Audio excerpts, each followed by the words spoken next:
Hi, everyone. Welcome. We're going to give people just a minute or so to join, and then we will get started on the next of our wealthy conversations, talking about getting college-age kids on the straight and narrow and on the right path, even if it's not straight and narrow.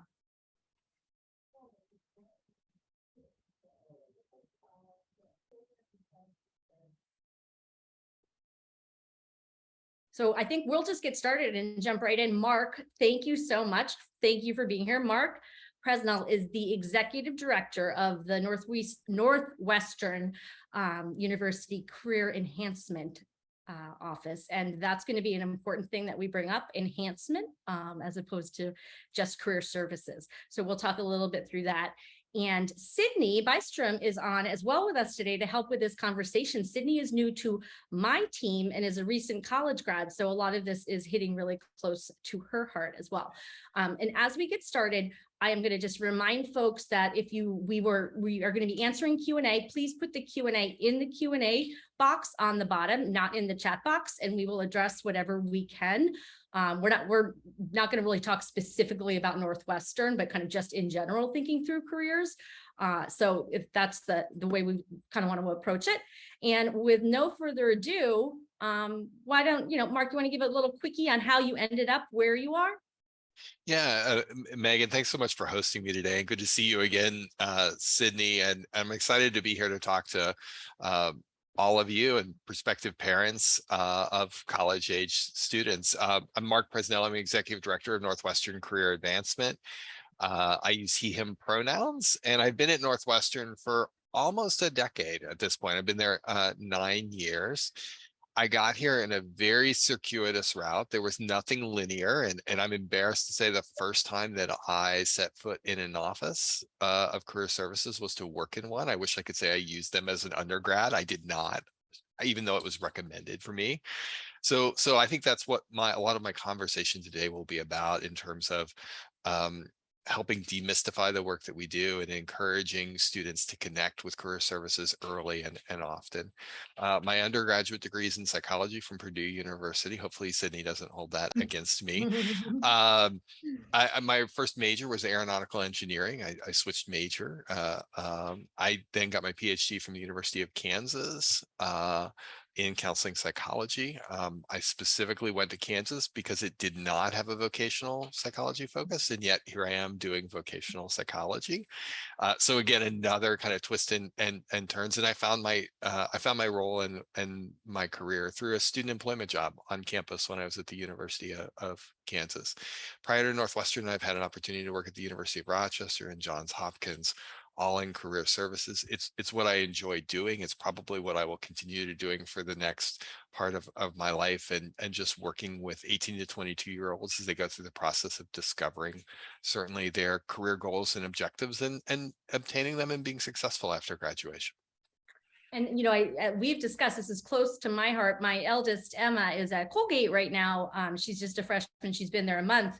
And I was sharing with Mark that week when we were going through it, they were telling her, we're going to come find you all, day 1, day 2, to make sure that you're on the right track. So maybe we just kind of kick off with that, because I'm not the only person that just sent their little baby off to college. So, what are the kinds of things, as we've got parents on the phone, what kind of stuff should we be encouraging? Should I be telling her, get in there right now, thinking about a career, think about a major, or how long should folks just sort of figure out, this is what might be of interest?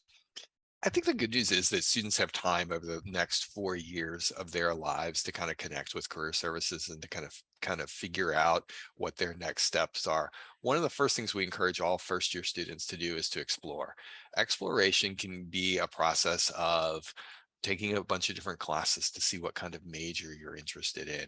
It can be getting involved in campus clubs and organizations. And remember, in college, it's almost more important for you to have depth than it is breadth. Certainly both is important, but in high school, you were involved in lots of clubs and organizations. In college, just a few.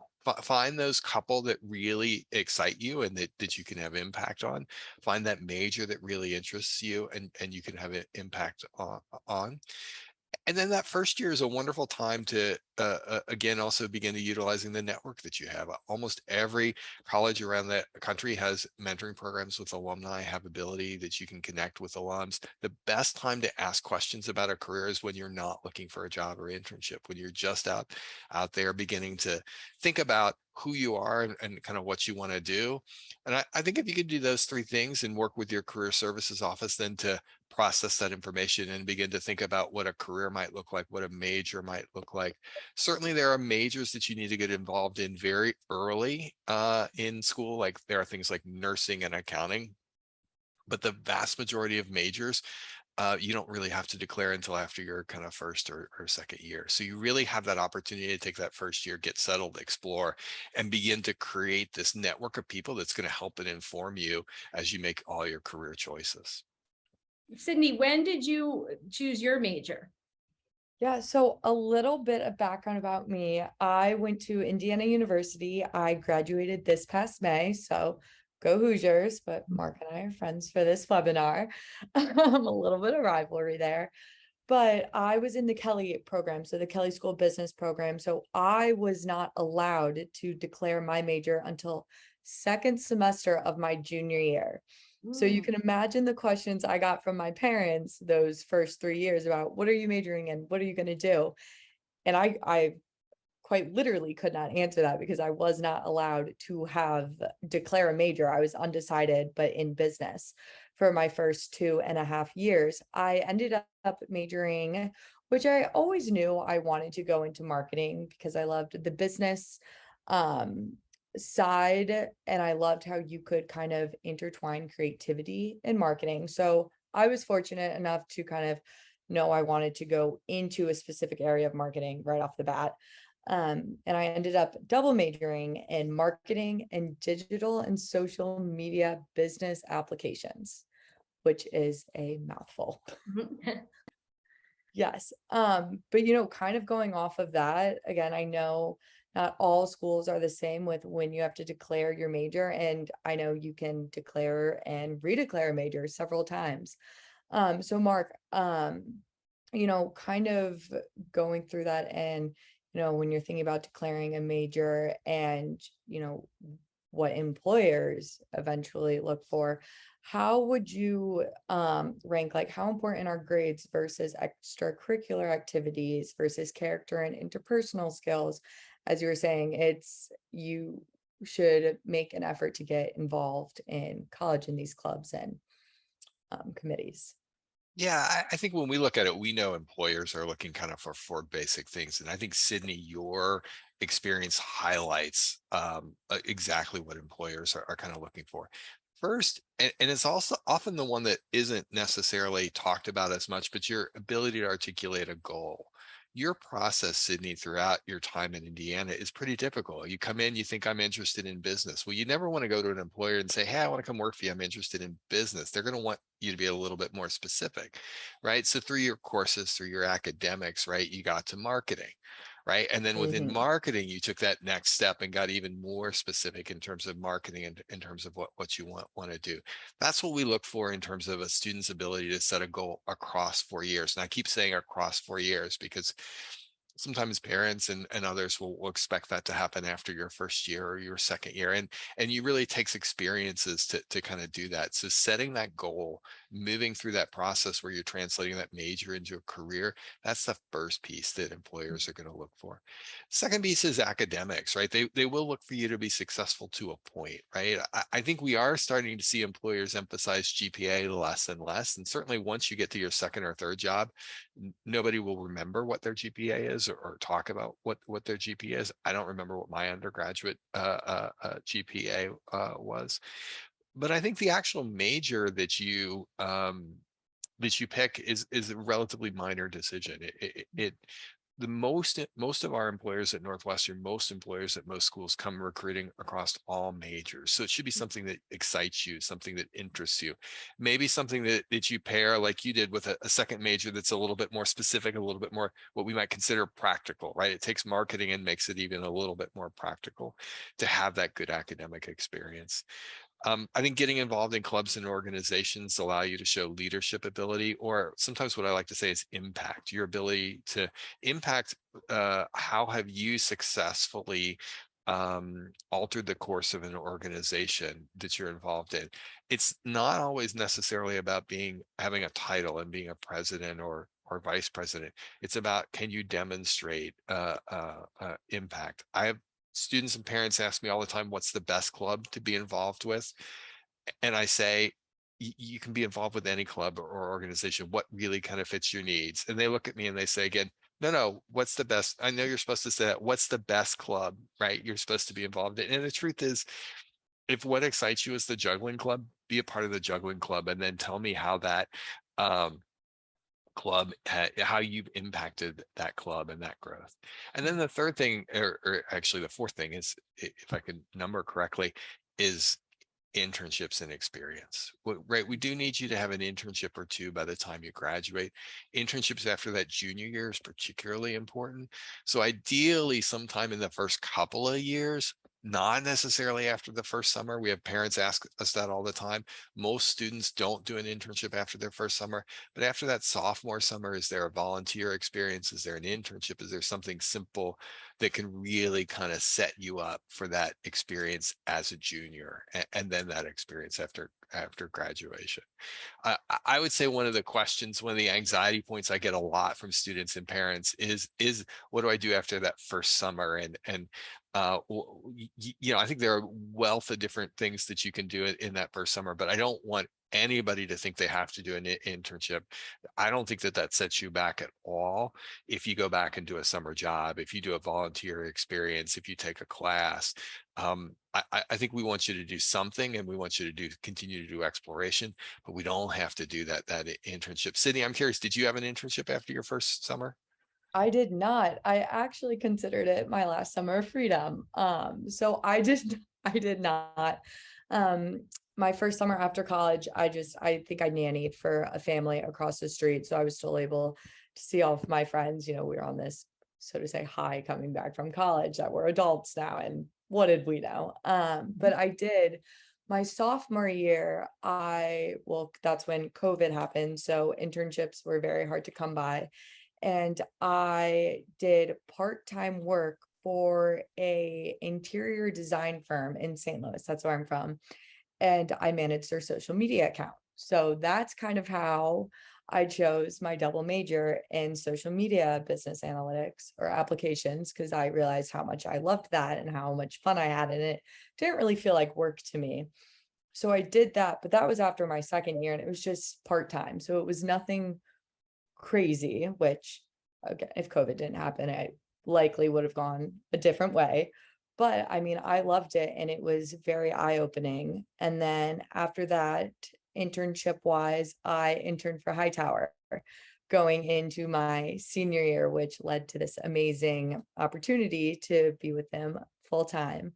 But yeah, so I did not do anything business related after my first year of college, I which know. is something that my parents were stressed about too.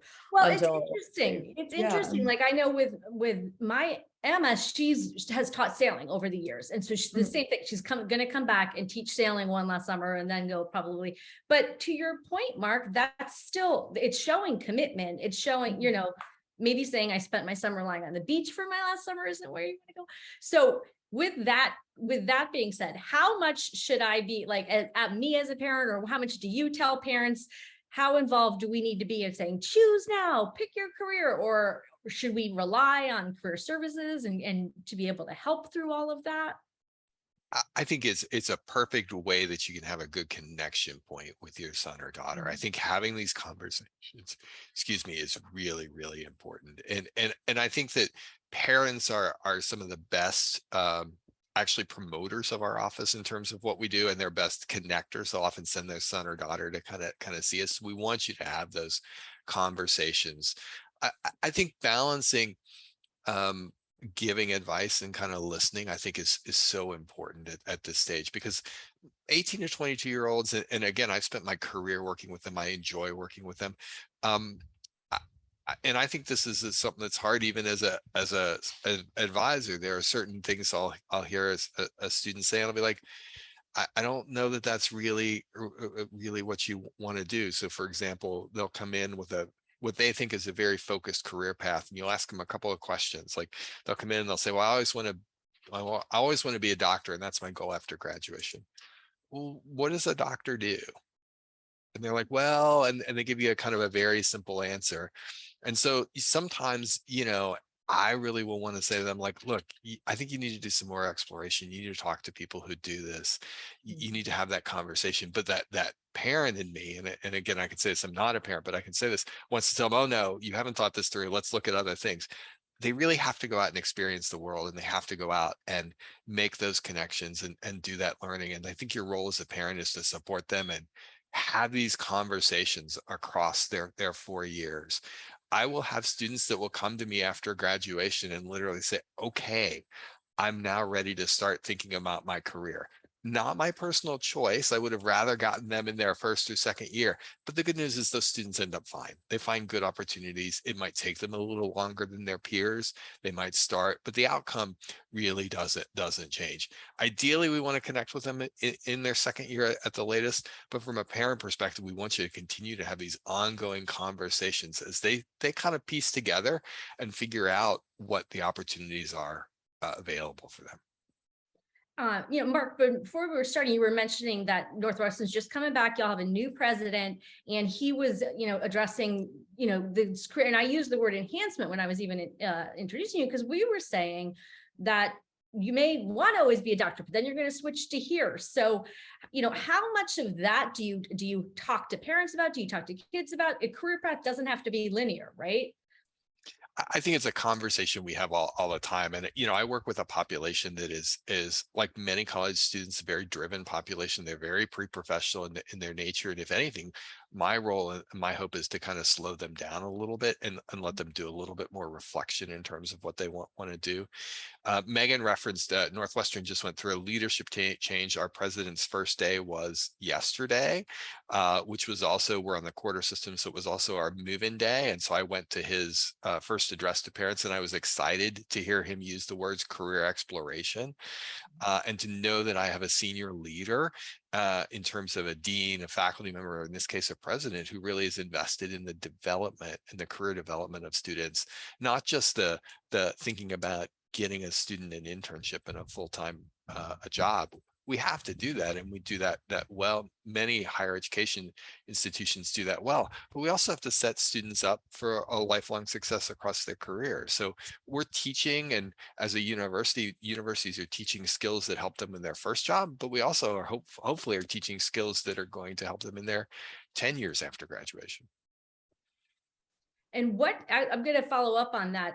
We had our interns, Cindy, can attest to this, as they just, the folks that just went through, they kept saying over and over, the thing that struck me the most was talking to so many people at Hightower that started as one thing, but then now they're there. So that was sort of a relief that I maybe don't have to know exactly, but what kinds of things, as you're talking about, like, there could be other options. What sort of things do you encourage folks to look into to be able to kind of have that rounded, even if the rounded experience, even if they've got an end goal in sight?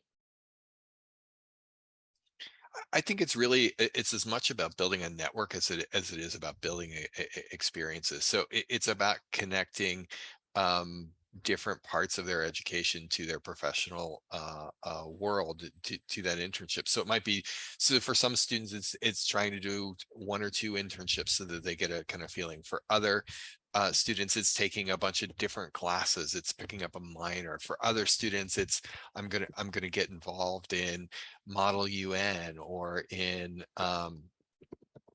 what we would call ASG, which is student government at Northwestern.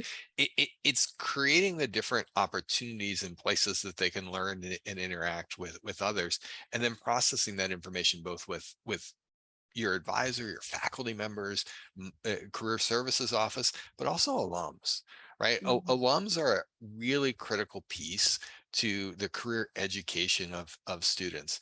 Some colleges and universities have entire classes dedicated to career exploration. So you can actually get a college credit for taking a semester and meeting once or twice a week and going through all these different aspects of your career development. I've had the opportunity. We don't have one at Northwestern, but I've taught them before. I think it can be an incredibly powerful experience, and realistically, it's a pretty. I don't want to say this. It's a class that is not academically as rigorous as say calculus would be or physics would be, because it's about your exploration and your understanding rather than about learning the content of another discipline. It might be harder though. Maybe it's not as academically rigorous, but right, like that's a lot of thinking. It's true as a psychologist, right? Self-expression and like self-knowledge is pretty easy for me, and it might not be. I mean, that's a really good point. Might not be for others. Kind of going off of that, Mark, something that helped me, you brought up the Alumni Association, just, kind of exploring and connecting and networking. One of the things that I did, and Megan, to your point, when you were saying what parents can do, this is something that my career coach, who I was on a nickname basis with him. So me and him were very close. I went to him all the time. I loved him. And my parents really encouraged was kind of doing informational interviews with people. So if I knew of someone and I was like, oh, and I did this a lot when I had that part-time internship sophomore year and I was nannying freshman year. If I knew of someone that did something that I remotely thought was interesting, or maybe I'd want to do that, I would just reach out to them and be like, hey, like, is there any way you could get on a quick, like 30-minute call? I'd love to hear more about what you do. Or are you able to grab coffee or lunch? And that really helped me kind of, check some things off, that if they were in a career path that, oh, you know what, I actually really enjoy talking to people and you're amazing at your job, but it sounds like you just, you sit behind the desk, you're more like behind the scenes. Well, then, okay, I knew I didn't want to do something in that direction, which helped tremendously because I was kind of all over the place. Again, knowing I wanted to go into marketing, there are about 1 million different avenues that you can take that. And so that's something that I found very helpful.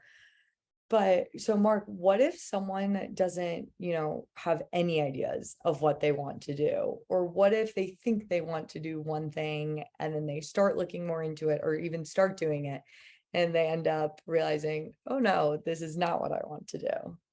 You mean like, so say somebody starts to major in aeronautical engineering and decides maybe they don't enjoy physics all that much, and that might be a problem in their Yeah. career, which was my complete experience. I, I I think fundamental, like where we start with students who are undecided, and different colleges and universities have different approaches, but they can be all centered around kind of some basic themes, right? So when we think about kind of who we are, and that's where it starts with who we are. It starts with, what are we interested in? What do we like to do? What are we indifferent to? What do we dislike? There are assessments that colleges use. There are different kinds of frameworks and courses that they create to help students understand what they're interested in, and then they compare those, right, to people out in the workforce. There's personality, like who we are as an individual, right? You don't want to, like, if you're this really gregarious extroverted person, probably being a computer programmer is not a good fit for you, because you're going to be, your energy comes from your connectivity to people, and you're not going to be able to have that energy when you're sitting coding all hours a day. So you take into consideration your personality. That can be assessed, that can be done through a conversation or through a computer or tests. I think that you also have to look at the skills, right, in terms of what a student is good at. And I always hesitate to say this, because realistically, lots of students who go to college are still developing their skills, right? And they're still learning different kinds of ways to do that. So like in our work in a lot of places in colleges, we put a little stronger emphasis on interests and on personality. I think that skills play a role, but it's a secondary role in that. So if somebody's really kind of good at languages, and there's a skill associated with that, which I'm not, that might lead them to this particular career path where they kind of pick it up. We think of, like, at places places like Northwestern and others, they're a performance oriented career. Like, as try as I might, I'm never going to be successful at our School of Music. It is certainly not a skill that I have. So that's what you're doing. You're looking at what are your interests, what are your personality, what are your skills. You're looking at some sort of assessment on those to generate lists of ideas. Remember, this is a process where you want to create options, not narrow down just yet, right? And then what you do is you begin that process, Sydney, that you talked about, which is informational interviewing. Lots of colleges also do what I might call an externship or a day of shadowing. So you can actually go to visit an alum and spend a day with them. We used to do a lot more of this pre-COVID. We're starting to bring some of these kinds of things back. But you might send hundreds of university students out to go to a particular location site and just kind of see what it's like to work in that space. That's kind of that second part, right? You're understanding what's out there. You're understanding the world of work, and you're pairing that kind of with your interests. That then will lead you to a career path, might lead you to a major, might lead you to a minor or certificate or to an internship, but pairing those two. You'd be also amazed that a lot of times I'll talk to a student and they'll be interested in a career path and they'll say, yeah, my roommate's mom works in that career field. And I said, well, have you talked to your roommate or her mom? And they're like, no. You'd be amazed at how many students don't even know exactly what their parents do for a living. So, I mean, it's great that you might be interested or you might not be interested in those career paths, but sometimes starting with people close to you, a relative, a roommate's parent, or something like that, just to have those basic informational interviews. If you do that outreach, not only do you get the information, but you get comfortable just talking to other people and writing emails. And Sydney, what you just described in terms of like what I mean, that meant you had to write an email and you had to do a little bit of selling of yourself, a little bit to say, I have a couple of skills that might be interested. And that helps you out as you start to think about writing cover letters and resumes and kind of the next part of finding a job or internship.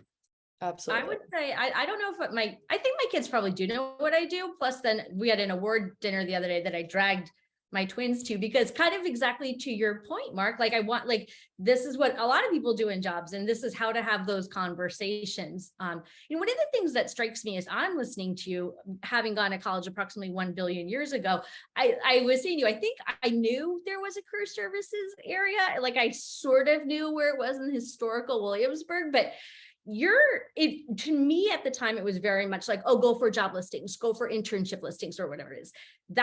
I feel like that's not at all like what you would put first and foremost. Like it's all the way through the process. You're not I'm not as a student going in to say, what jobs do you have available? It's really it's much more the psychological background is what you're doing. Is that right?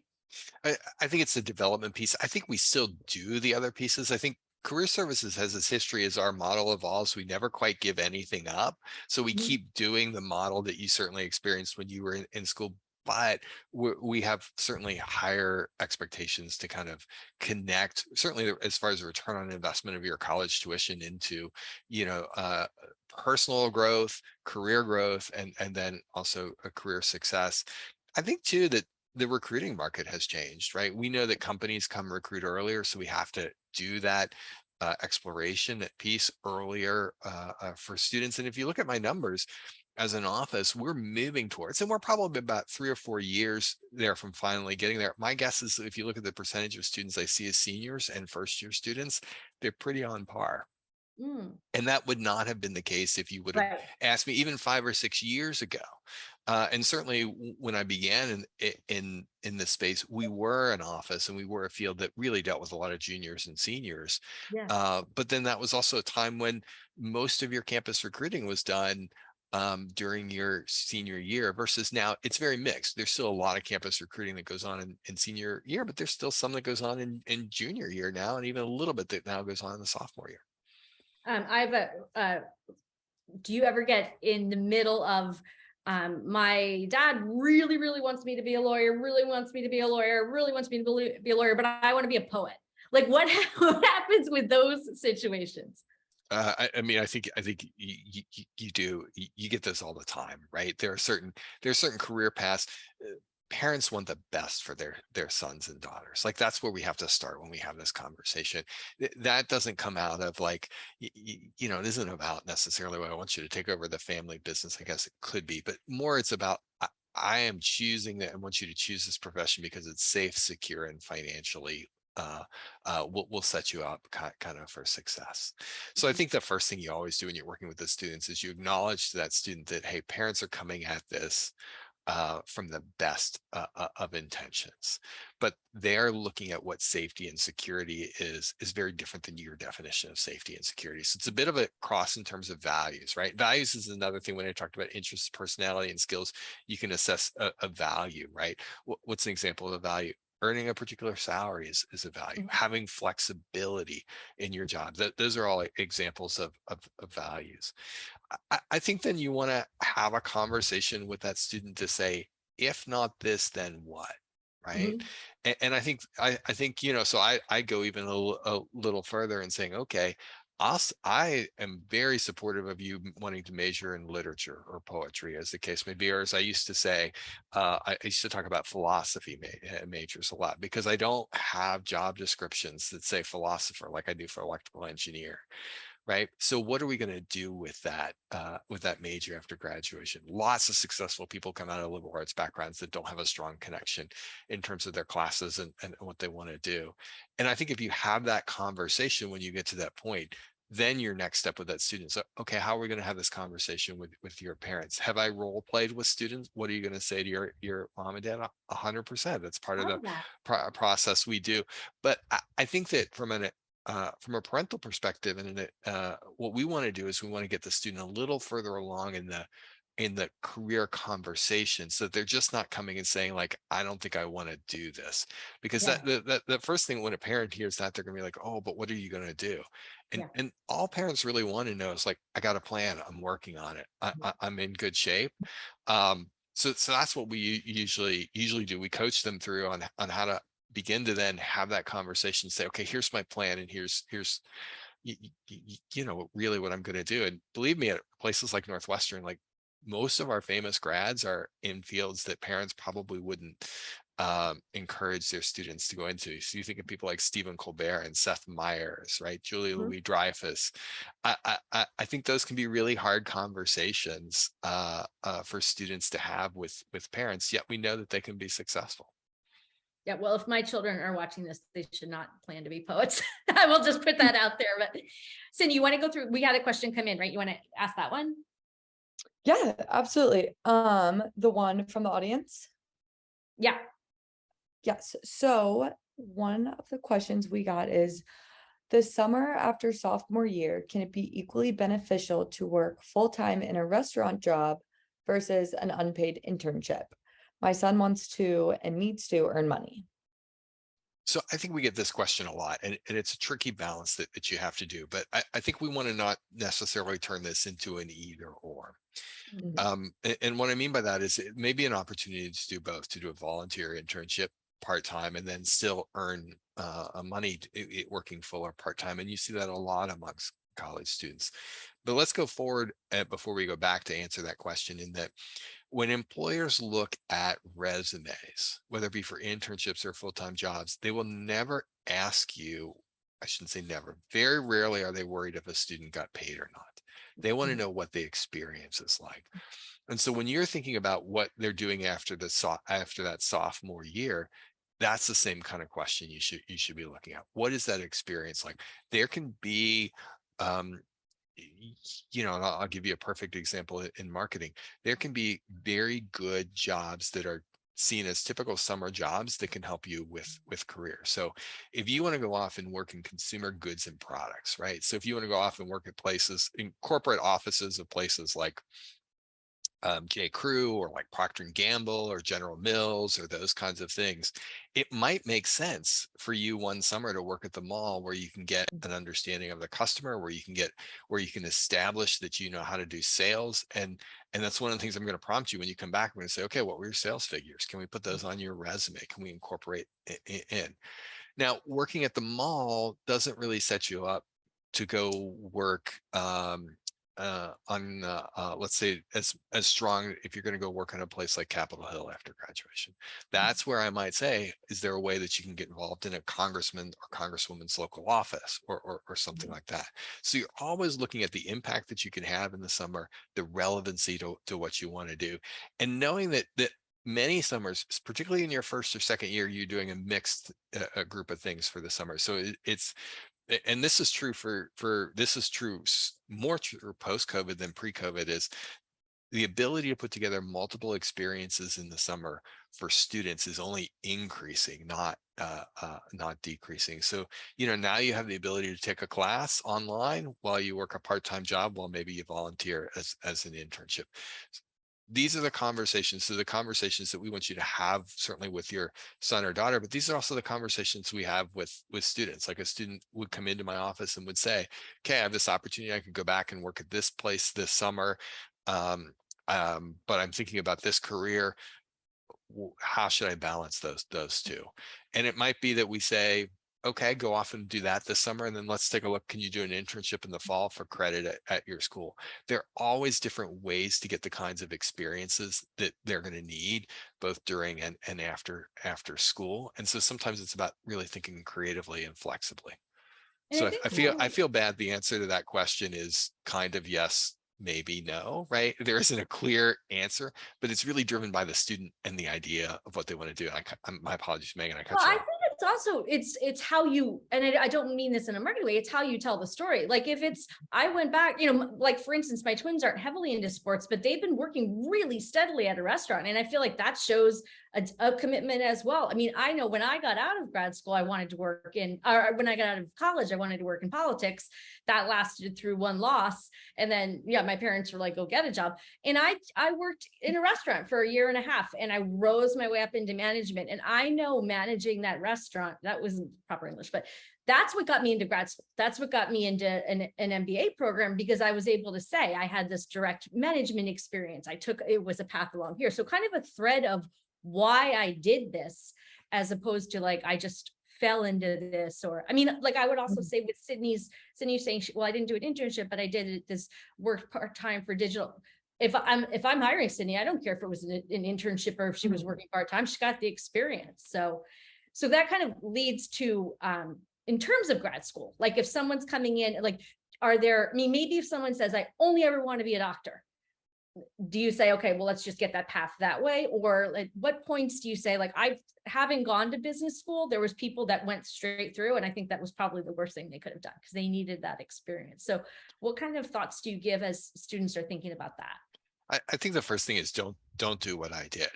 Right. And so I graduated, I'm sure you can see by my gray hair, I graduated in the early 90s, and I graduated during a recession. And what do students do when they graduate during a recession? Instead of looking for, there were fewer jobs, instead of really kind of doing a comprehensive job search, I applied to graduate school.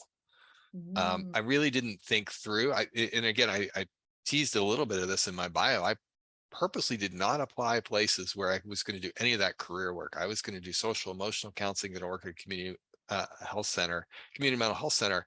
And realistically, I got to graduate school and I had to do a little bit more career exploration. I had to do a little bit more kind of understanding. So I think the worst decision you could make is to go to graduate school because you don't know what you want to do next. Graduate programs are set to help you do very specific things.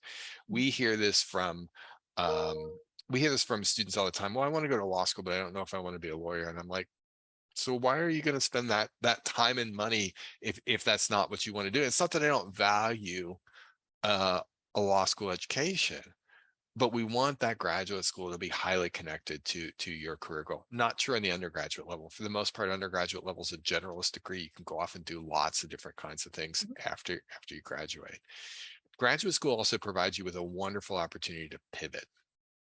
Right. So let's say I graduate, I'm 22, I go out, work for 4 or 5 years. Let's say I'm Sydney, and Sydney decides, this is a great organization, but, I'm really fascinated by what it would be like to work at a place like Brookings doing policy work.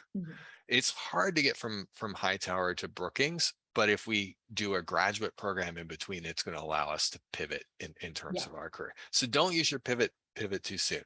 That being said, Megan, I think the thing that you pointed out is I get it. It takes a long time to get a medical degree. And if you really know you want to do and you've done the work and you understand what it's like to be a doctor, and the same is true for other kinds of professions, PhDs are the same way. I get where you don't want to take a year off, take 2 years off to kind of figure out what's next. But I think that's what I'm always assessing for it as an advisor is, do you really like what's on the other side of that graduate degree? Is that really what's motivating you to kind of get a graduate degree? I mean, even to your point of law school, like I think I might want to go to law school, well, but I want to go to law school because I want to litigate and do this, or I want, that's to your point, like what's on the other side of the degree. Another interesting question came in, and probably this is one that's a bit related to COVID. So at what point can geography play a role?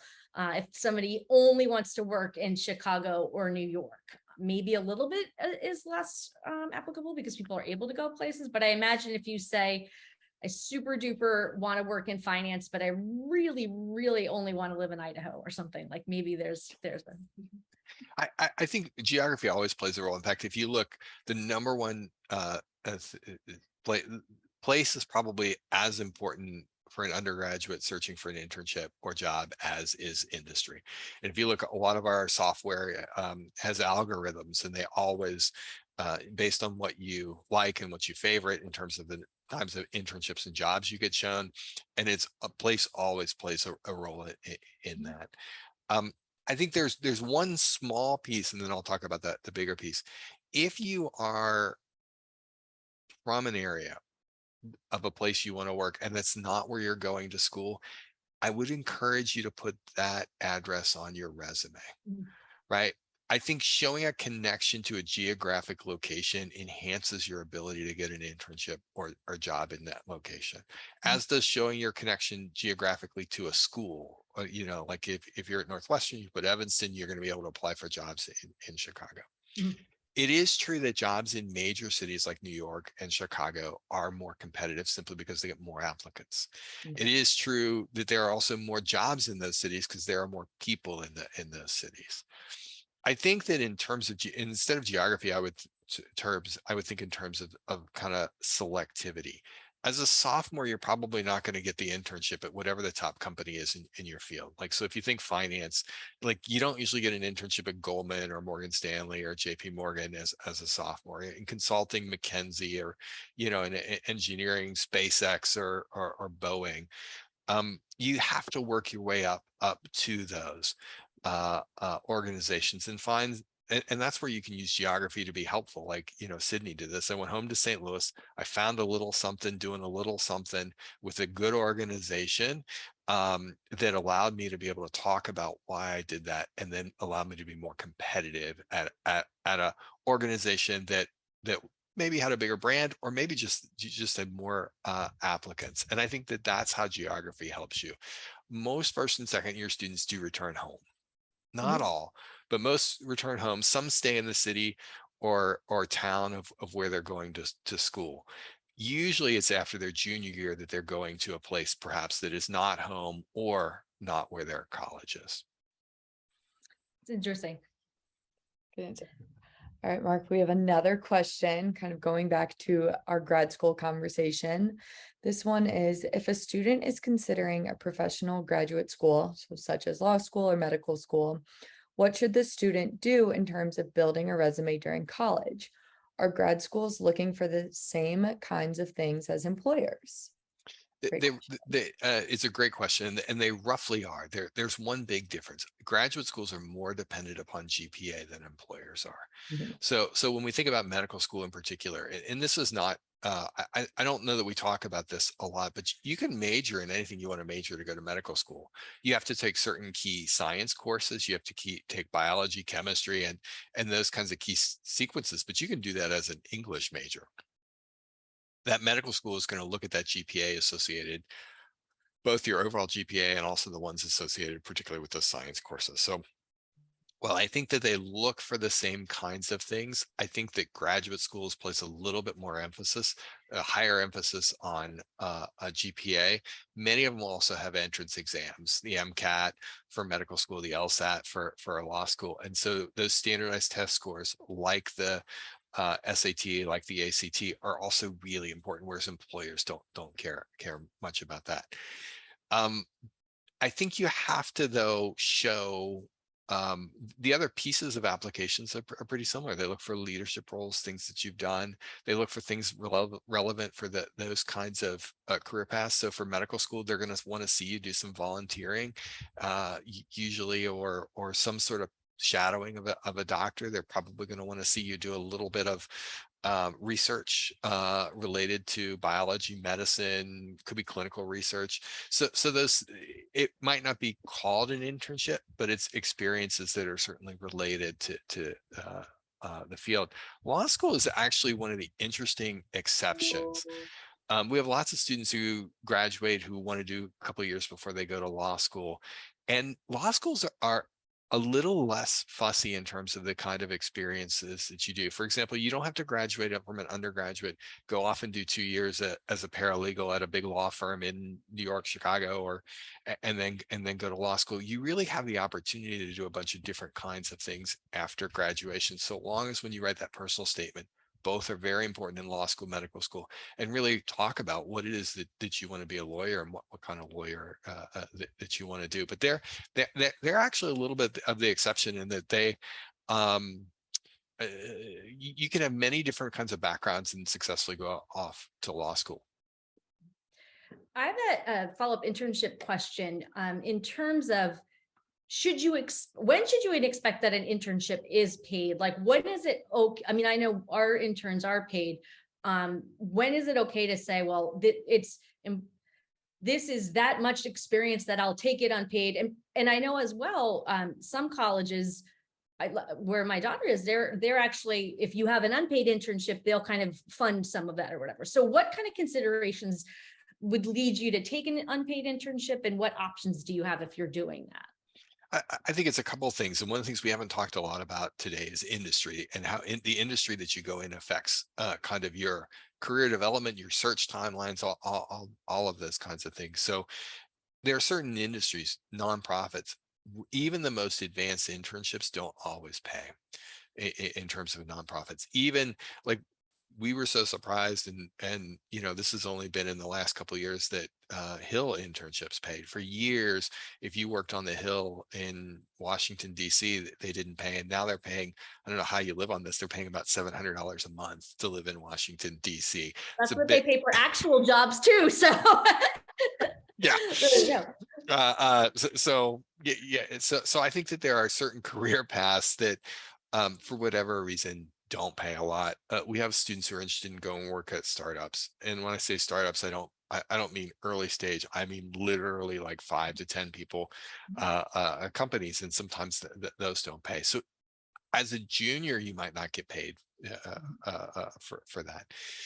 I think in general, though, when you set aside those kinds of areas, I think in general, many students, by the time they get to that junior year, they're getting a paid internship. For that first or second year, it's a little trickier. They're often doing it. And if you look at our data, a lot of students do both unpaid and paid internships, and they usually start to gain some experience in doing something as a volunteer or as unpaid. And if you think that's true in your profession as well, I have more leverage if I go off and get another job as a director of career services to negotiate for salary if I have had experience in that role. And I think that's what I think that's what you'll see. The good news is I think that this is slowly changing, right? I think over the course, and this is what a tight labor market will do, is it will increase the amount of money that companies are putting forward and paying their interns. And we've seen increases in that.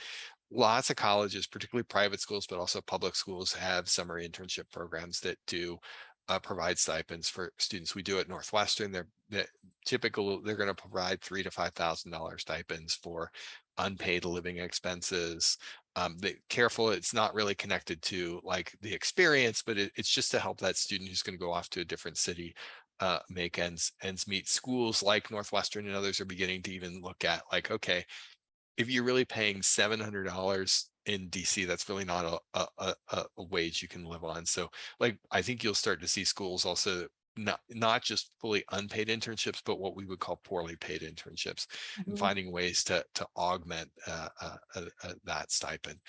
Industry and industry timelines also affect how you search. Some industries start their search for folks very early. So it's not uncommon to see uh, financial services institutions on campus in their sophomore year, recruiting students in their sophomore year for internships after their junior summer. On the other hand, some of those other fields that I've talked about, things like marketing, things like um, nonprofits, they might not begin their search for internships till spring semester. And for full-time jobs, ad agencies are particularly notorious at this. They've gotten a little bit better. They might not give you an offer until after you graduate. So I also think as we think about anxiety and worry and things like that, the benchmark in our field and for colleges and universities is, where are you 6 months after graduation? Because so many industries hire on an as needed basis. And then there are a bunch of industries, the larger the company, the larger that are hiring well in advance of that. So being able to help a student balance the worry that my roommate has a job and I don't yet, but that might be because the fields I'm going into haven't started recruiting. It can be a kind of a stressful time. So industry certainly drives timeline in terms of when you might get that offer. Do you ever weigh in on, like when I did one internship that was, they didn't give me a desk. I was unpaid and I was like a turtle, like walking around with like my notebook on my back. Like it was terrible. But Sydney, like our internship program, and it's like great exposure to executives and everything. So it's like the kind of the polar and learning and all this great stuff. Do you weigh in on these are good internship programs, or like should a student come and say, like, does this look worthwhile to you? And So we regularly have conversations with students on how to look at and evaluate internship programs, how to look at and what should you be looking for, and and that'll help us take into consideration how much experience that they have, what field that they're going into. I think the other thing that's also fascinating is that many career services offices are supported by a office software that comes from a couple of different vendors. Those vendors now allow students to rate their internships. Mhm. So much in the same way, I could probably log in, and I did not do this before this event, and I can see what students have said about their internship at Hightower. Mhm. And students can see each others reviews as well. Now there's some limitations of that. They can't mention specific people's names. They can't, you're meant to discuss pros and cons, not just say this, this is a horrible experience. Yeah. But I think that there are more mechanisms than ever before for students to get an understanding of what an internship might be like. And then kind of our role also is to think about what an industry might be like, and is that typical for that industry, or is it something that would be a bit of a red flag, and you may want to think about. I mean, as difficult as this sometimes is for students, maybe you want to turn that internship down and keep looking. Mhm. And I think one of the hardest things for students to do, whether it be a full-time job or an internship job, is to turn down an offer without another offer. But a lot of times, if you were talented enough to get the first offer, I'm not so worried about your ability to get that second offer. But that's a really hard thing to do. Yeah. I love that. Like, it's like Glassdoor, right? Like just, I mean, that ability to talk and get the real world. This is what it was like in the pros and cons. So we're kind of coming up on time. Sydney, I'm going to put you on the spot for a second. As our most recent grad, what's the biggest thing maybe that you're surprised about having graduated and started working? The biggest change? Like what's the biggest wow, maybe? I will say, so kind of going off of what Mark said when I brought up informational interviews, and also what you brought up of having your daughters and putting them in these adult situations where you have to communicate like an adult. So from early on, from these informational interviews, I was used to emailing, getting back on emails. I could do the whole interviewing. It wasn't my favorite, but I could do it. And I remember, I think it was my third week here when I was on the Fairport meeting, and I was listening to you guys talk, and just how you have to be so articulated with your words. Like you can't have fluff. You have to get straight to the point. Like I feel like in college, which is why leadership roles are so important, because like there is like, you know, we went through this whole period in our life where we didn't really have that much social interaction with really anybody, and then coming back, and that was kind of, you know, stressful socially, and then being thrown into the business world, just how to communicate effectively and cutting out fluff and changing your responses ever so slightly to have confidence in them, rather than being like, oh, I think this is good, like let me know your thoughts on this.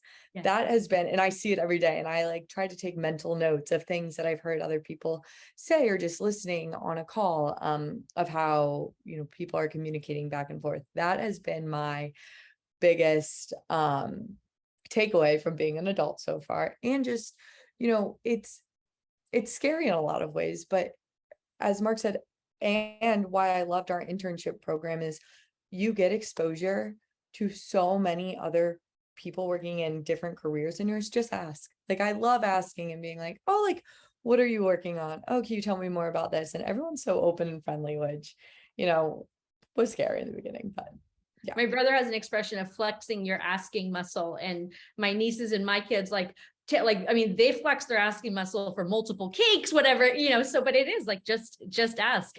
So Mark, one last little takeaway from you, and then we'll let you go with huge thanks for spending your afternoon with us. How often do you have people come back and say, I was here 4 years, I'm at a loss 3 years later. Can you help? You will help alums, right? You're always there for that kind of thing. I think that every college or university finds a way to connect their alums with opportunities, right? I think that that's where your alumni network is even more powerful, right? So I have a group of staff that are wonderful and very dedicated to helping students find their first job after graduation. They're probably not as experienced when you're talking about when you're 38 years old and trying to make a career change. But that's why you have this robust network of alums. Like Northwestern does this, most schools do this. Alums, we often talk about mentoring in terms of student to alumni mentoring, but there's also alum to alumni mentoring. Most really good alumni associations now have the ability for alums to mentor each other. So you can be, as an alum, both a mentor and a mentee.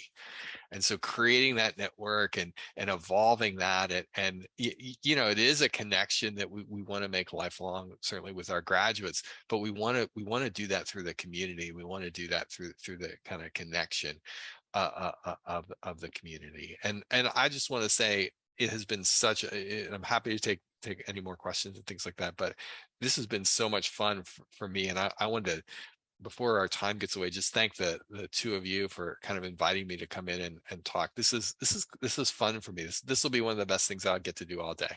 Awesome. Much better than the budget meeting I had, earlier today.